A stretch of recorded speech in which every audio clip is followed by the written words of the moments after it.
জুমার দিন যে সুবহানাল্লাহিল আযীম ওয়া বিহামদিহি 100 বার পড়বে, সূর্য ডুবা পর্যন্ত সুযোগ আছে। সুবহানাল্লাহিল আযীম ওয়া বিহামদিহি, সুবহানাল্লাহিল আযীম মনে থাকবো, সে 1 লক্ষ নেকি পাবে, তার মা বাবা 12,000 করে পাবে।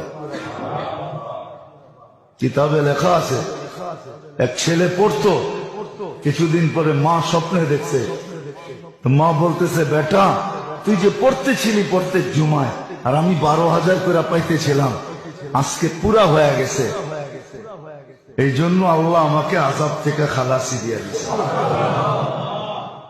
আমাদের পড়া উচিত সুবহানাল্লাহিল আযীম।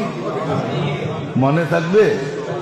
হ্যাঁ, না মনে হয় ভুলে যাবেন, লেখা রেখেন সুবহানাল্লাহিল আযীম ওয়া বিহামদিহি 100 বার, বেশি সময় লাগে।